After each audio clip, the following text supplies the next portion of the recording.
Hi hello வணக்கம் நண்பர்களே, நான் உங்கள் குளோரி பேசுகிறேன். வெல்கம் டு ஆராதனா பாருங்கள் சிரிச்சிட்டே இருங்க சேனல்லேருந்து.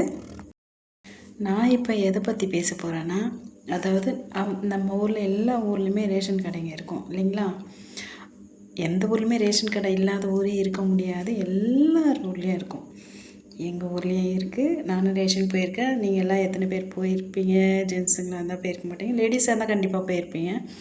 எதுக்காக நான் இதை சொல்ல வரேன்னா, நான் எங்கள் வீட்டுக்கிட்ட இருக்க ரேஷன் கடைக்கு நான் போகும்போது அவர் நான் லைனில் நின்று வாங்கிட்டு இருக்கும்போது நிறைய பேருக்கு பொருளுங்க கொடுக்கும்போது எக்ஸ்ட்ரா பொருள் வாங்கணும். அதாவது கடையில் ஒரு பொருள் 50 ரூபானா இது அவங்க அதை விட 20 ரூபாய் எக்ஸ்ட்ரா வச்சு அதை விற்கிறாங்க. இது ரொம்ப அநியாயமாக இருக்குது. இப்போ வாங்குறவங்க யார் ரேஷன் வாங்குவாங்கன்னு நினைக்கிறீங்க? இல்லாதவங்க, ரொம்ப கஷ்டப்படுறவங்க, அந்த பொருளை வச்சுக்கிட்டு ஏதாவது யூஸ் ஆகும் வீட்டுக்கு தேவையான பொருளுங்க தான் வாங்குகிறாங்க. ஆனால் இதை அந்த ரேஷன் கடையில் வேலை செய்கிறவங்க என்ன தெரியுமா பண்ணுறாங்க? இந்த எக்ஸ்ட்ரா பொருள் வாங்கினா தான் வாங்கியே ஆகணும், நீங்கள் வாங்கியே ஆகணும் அப்படின்னு சொல்லிட்டு கட்டாயப்படுத்தி அதை கொடுக்குறாங்க. எனக்கு முன்னாடி வாங்குறவங்க கிட்ட அவர் சொல்கிறாரு, அவங்கக்கிட்ட எக்ஸ்ட்ரா பொருள் வாங்க பைசா கிடையாது, நீங்கள் இதை வாங்கி தான் ஆகணும், அப்போ தான் பொருள் கிடைக்கும்னு சொல்கிறாங்க. அதுக்கு என்ன பண்ணலாம் மக்களே? நீங்கள் கொஞ்சம் சொல்லுங்கள். அவங்க இல்லாத கொஞ்சம் கஷ்டப்படுறவங்க போல இருக்குது. அவங்கள பார்க்கும்போதே ரொம்ப கஷ்டமாக இருக்குது. அவங்க இல்லாத திருத்தின்னு முழிக்கிறாங்க. அந்த நேரத்துக்கு அவங்க கால் பண்ணி வீட்டில் அவங்க மகனை வர வச்சு பைசா எடுத்துகிட்டு வர சொல்லி 20 ரூபாய் எடுத்துகிட்டு வர சொல்லி எக்ஸ்ட்ரா பொருள் சேர்த்து வாங்குகிறாங்க. அதாவது அந்த பொருள் கம்மி தான், ரேஷன் கடையில் அதோட 20 ரூபாய் எக்ஸ்ட்ரா வச்சு அந்த பொருளை விற்கிறாங்க. அது எதுக்காக விற்கிறாங்க? அப்போ கவர்மெண்ட் என்ன பண்ணுறாங்க சொல்லுங்கள். அடுத்ததான் நான் போகிறேன், என்கிட்டயும் அவர் அதை தான் சொல்கிறாரு, நீங்கள் எக்ஸ்ட்ரா பொருள் வாங்கினா தான் நாங்கள் பொருள் கொடுப்போம் அப்படின்னு சொல்லிட்டு. எதுக்காக எக்ஸ்ட்ரா பொருள் வாங்கணும்? கவர்மெண்ட் அலர்ட் பண்ணியிருக்கா அவங்களுக்குன்னு கேட்டேன். எங்களுக்கு கவர்மெண்ட் அலர்ட் பண்ணலை, ஆனால் கூட்டுறவு வங்கியில் அலர்ட் பண்ணியிருக்காங்க அப்படின்னு சொல்கிறாரு. கூட்டுறவு வங்கியில் அலர்ட் பண்ணால் நீங்கள் ஏன் கேட்குறீங்க அப்படின்னு சொன்னால், இல்லைன்னா எங்களுக்கு இதை விற்றாதான் எங்களுக்கு சம்பளம் தருவாங்கன்னு சொல்லிட்டு அநியாயமாக பேசுகிறாருங்க. அது எப்படிங்க கூட்டுறவு வங்கியில் இதை விற்றா சம்பளம் தருவாங்க? அப்போ கவர்மெண்ட் எங்களுக்கு சம்பளம் கொடுக்கறது கிடையாதா? இது என்னன்னா, இதை நான் கொஞ்சம் அவர் வாய்ஸ் ரெக்கார்ட் மட்டும்தான் பண்ண முடிஞ்சது, வீடியோ அந்த அளவுக்கு எடுக்க முடியல.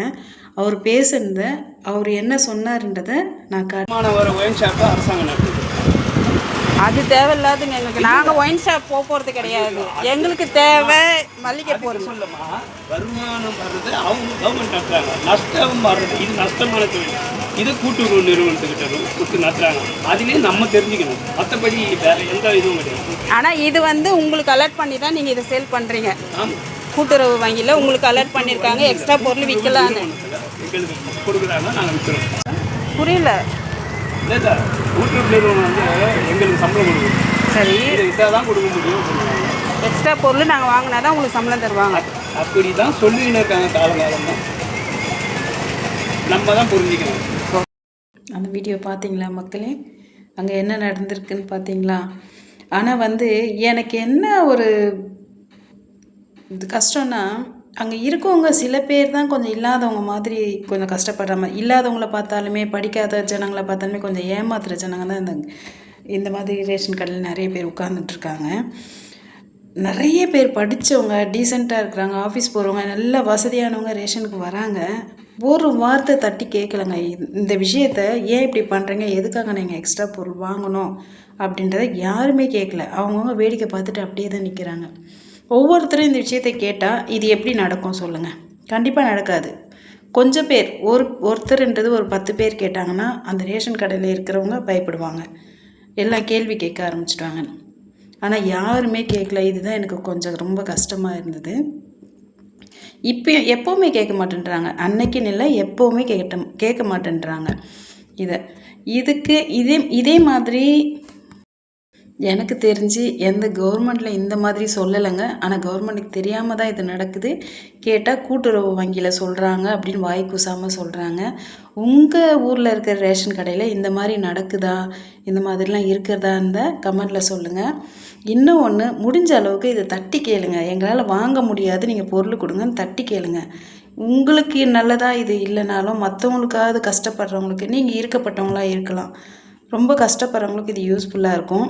நீங்கள் ஒவ்வொருத்தரும் ஒரு பொருள் எக்ஸ்ட்ரா வாங்க சொல்கிறாங்கன்னா எதுக்காக இதை வாங்க சொல்கிறீங்கன்றதை தயவு செஞ்சு கேளுங்க. ஓகேங்களா? இதை தாங்க நான் சொல்ல வரேன். எல்லோரும் என்ன நினைக்கிறீங்கன்றதை கமெண்ட் பண்ணி சொல்லுங்கள். ஓகேங்களா? ஓகே, நன்றி, வணக்கம்.